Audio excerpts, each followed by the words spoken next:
It's the kind of semifinal you don't script, but you feel. On one side, Aryna Sabalenka, the number one. One player in the world, fire in her serve, thunder in her ground strokes, and a relentless hunger to win her first Wimbledon title. On the other, Amanda Anisimova, the comeback kid, a player who vanished from the spotlight, wrestled with doubt, grief, and mental burnout, and now stands one match away from a Wimbledon final. And she didn't just sneak her way here, she roared through with the most grass court wins of anyone this year. Sabalenka has the ranking, Anisimova has the record, they've met 7 times, and Amanda's won 5, but never on grass. This is more than a semifinal. This is a collision of redemption arcs, playing styles, pressure, and pride. So let's talk about it. The mental game, the emotional war, the comeback, the collapse. Let's predict who survives center court. Let's start with Aryna Sabalenka. She didn't breeze into the semifinal, she survived it. Wimbledon 2025 has tested her in ways numbers can't describe. She opened with Marie Buzkova and needed a tiebreak just to find her rhythm. Then came Emma Raducanu, not the force of 2021, but still a national favorite, dangerous on grass and ready to push Aryna to the limit. Sabalenka saved a set point, she came back from a breakdown twice, and with the roof closed and the crowd roaring for the Brit, Aryna didn't just fight, she belonged. It was the kind of moment champions need, not dominance, belief. She then edged past Elise Mertens in another tie-break-infused match, and just when people thought she was gathering steam, boom, she ran into Laura Siegemund, not a top seed, not a name the casuals remember, but a tactician, a disruptor, a player who made Aryna lose her cool. Sabalenka lost the first set. She barked at her box, slammed balls, said afterward, "Guys, book the tickets, we're about to leave." But she didn't leave, she recalibrated, she overpowered. She fought from 2 breaks down in the third. That's not just power, that's poise under pressure, and across the net is the most dangerous player in the draw. Amanda Anisimova, you want a comeback story? Here it is. A year ago, she didn't qualify for Wimbledon. A year before that, she took a mental health break from tennis altogether. Fast forward to today, and she's not just back, she's destroying the grass court field. Queen's Club, finalist, beat top seed Zheng Qinwen. Wimbledon, undefeated, unflinching, unapologetically aggressive. She took out Putintseva, Zarazua, and Galfi all in straight sets.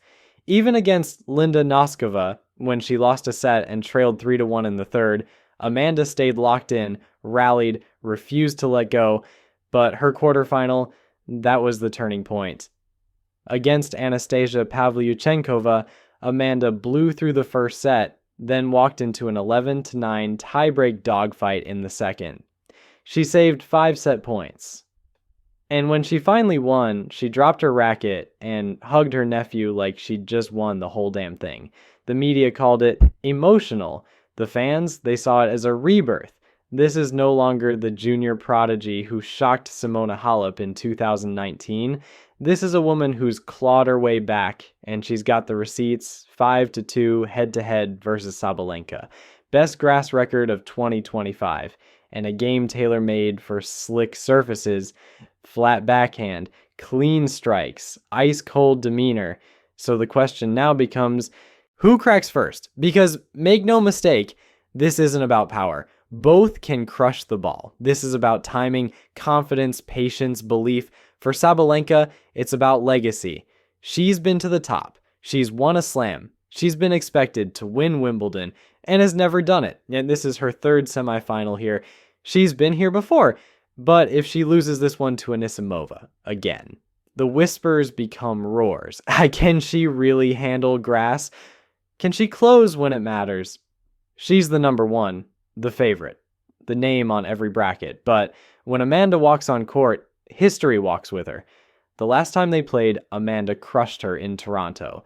6-2, 6-3. And yes, Sabalenka beat her in Australia, but grass is a different story. Anisimova doesn't overpower. She outthinks, she absorbs, she attacks on the rise. She takes time away, and here's the twist. Sabalenka knows it. I definitely think this surface suits her game really well, she said this week. That's why she's playing so well so far. Amanda, she hasn't said much. That's her vibe. Quiet, calm, letting the tennis talk. But the stakes, they're sky high. If Anisimova wins, first Grand Slam final top 10 ranking confirmed. Officially completes one of the greatest tennis comebacks of this decade. If Sabalenka wins, first Wimbledon final chance to complete a hardcourt grass double, validates her #1 ranking under pressure. The media is torn. ESPN calls Anisimova the grass court specialist of 2025. BBC says Sabalenka has the mental edge. Reddit's on fire. Amanda's backhand is a weapon on grass. Sabalenka might crush her if the serve clicks. This one's going the distance. Book it. The truth?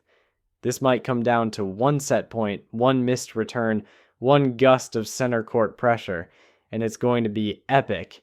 All right, so here's where I plant my flag. This is not just analysis, this is gut. I think Amanda Anisimova is winning this match in 3 sets, in a thriller. Why? Because grass rewards clean timing, and Amanda's backhand, flat, early, automatic, is the cleanest shot in this matchup.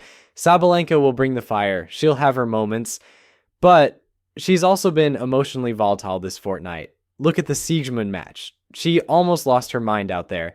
That's not what you want against Amanda, who'll give you no rhythm, no tempo, no free rides.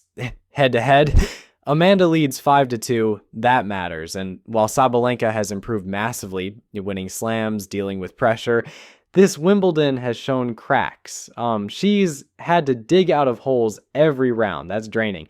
And center court has a funny way of tightening your strings when you're the favorite. Now, let's be clear.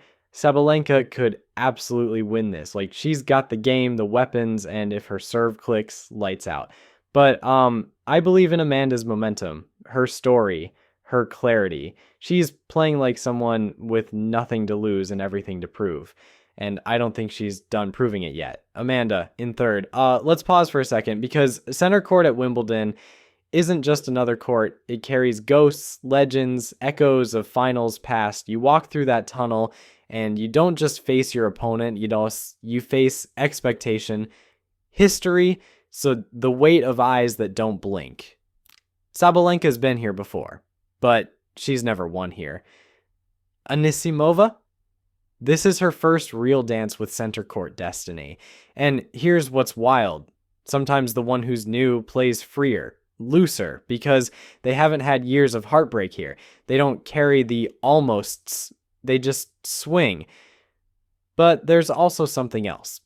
The energy, the air. It changes on this court. You can be leading, serving for the set, crowd behind you, and suddenly you double fault. You miss that routine forehand. You start to think, am I really about to do this? That's when the hands get tight. That's when champions are made, or cracked. I don't think we're getting a clean routine win. This is going to be messy, emotive, maybe even ugly at times, but somewhere in the second or third set, the camera will zoom in on one of them, eyes locked, breathing heavy, moment swirling, and we'll know. That's the moment everything shifts. Because winning a Wimbledon semifinal, it's not just about hitting the ball well, it's about handling the storm, and the storm is coming. However this match ends, we're witnessing something special. Sabalenka is chasing a crown she's been denied for years. Anisimova is writing a comeback arc no one saw coming. This isn't just tennis, this is emotion in motion. So now it's your turn. Who you got? Is it Sabalenka's time to conquer center court? Or is Amanda's redemption tour about to hit its peak? Drop your predictions in the comments. Tell us your favorite moment from either player this tournament, and let's keep this debate going respectfully, passionately, as true tennis fans. Oh, and before you go, if you love tennis the way we do, check out our new I Love Tennis merch. Simple, stylish, built for fans who live and breathe this sport. No pressure, just good vibes. We'll see you after the match. And no matter who wins, tennis wins.